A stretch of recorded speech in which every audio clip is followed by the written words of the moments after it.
Right, we start here. Scores of disgruntled residents from Nigel, east of Johannesburg, are out in the streets, blockading several roads in the area.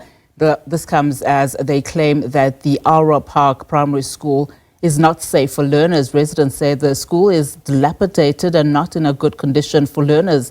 Let's get the very latest now from Refilwe, reporter who's there, Refilwe Mekoa. Refilwe, a very good afternoon to you. So, of course, these are live visuals that we're bringing our viewers there. It looks like heavy police presence. Speak to us about how the situation is there now. We saw, of course, about 30 to 40 minutes ago, how police had to use rubber bullets at protesters.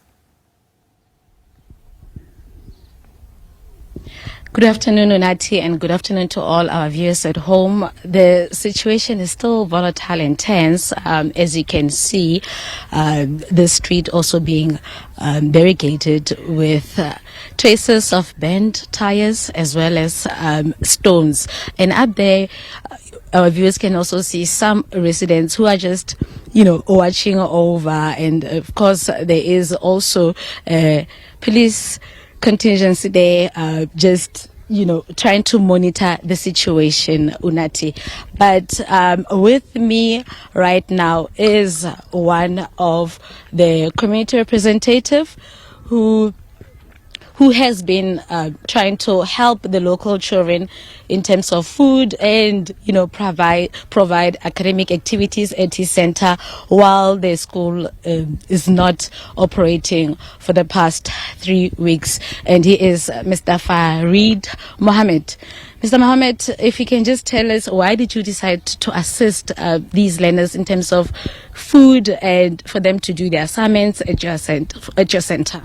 Good afternoon, myself, Farid Mohammed, and as a community leader and as a chairman of the crisis committee and manager at the center, I find it fit to assist because our kids are now starving because they have a lack of nutrition, and we took it upon ourselves and we feed plus minus 300 students for the past 3 weeks to assist in that. And also in terms of academics, because remember, they don't attend schools, so we then make use of our facilities in our internet with our computers to assist them with their assignments. And those parents that don't have access to internet and data, we then also are of the view that we as the community center also to assist that specific parents with the education aspect.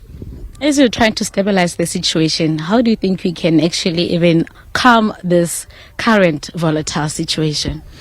We can do that as community leaders. We must just have an opportunity to address the masses. But the police is keep on provoking them, shooting our kids. And that is what the provocation is starting. When they start shooting, the learners and also some of the parents amongst them then retaliate because of that shooting. And we ask the police to stop the shooting because they provoke the learners, so that we as the leaders can address the matter and deal with it extensively. I heard just a couple of minutes ago that one of the issues again is not just the school but the water situation here in Alra Park. Tell us more about the water situation here. Yeah, as the community, we have a few challenges. One of them is also the water in Extension 3. For the past 2 years, there's a reservoir burning, not supplying water. Tanks come once a week to supply water to the entire section of Extension 3. And that also creates unnecessary complications within the community. Then the electric issue, also another issue of that. And also what also activates the whole situation of today is the arrest of 7 learners and 1 elder in today's events. Tell us more about these 7 learners. What happened earlier on? While the learners was all gathering here, we separate them from our event there as we want to bring the shutdown. We then said to the learners, we don't want you to be part, so they then isolate and they move to the area. And as they move to the area, amongst them is also then those that is then exploit the situation and capitalize and instead vandalizing the shops, the Pakistani shops. So unfortunately, our learners was amongst them. And the police then penetrate. And as the police act, they don't act accordingly. They just come and start shooting and tear gas. And that activates the entire situation, get it completely out of control. And when they penetrate, then they arrest 6 of the learners and 1 elder for no good reasons we don't understand, because they're all part of this masses. But why they arrest that 6 learners, we don't know. And that caused the entire havoc as you see currently here. All right, so that's so far as the arrest went earlier on. That is so far as the rest. We as the community leaders, we address the officials of the police, the head of the police. They don't give us answers. They just have the learners there. And this kids which we have here, the fellow learners, said release them, because remember, you can't have 6. There's 1,000 learners that is striking, but you only take 6. Why are you taking 6? Take rather all 1,000.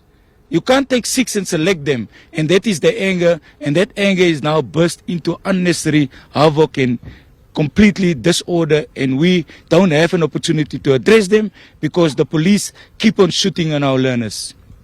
Thank you so much, Mr. Mohammed. This is one of the community representatives here at Nigel, whereby residents have been protesting for, among others, as we've heard from Mr. Mohammed, services and also for the local primary school to be revamped so that children who haven't been attending school for the past 3 weeks can go back to school. As we've also heard, people have been arrested.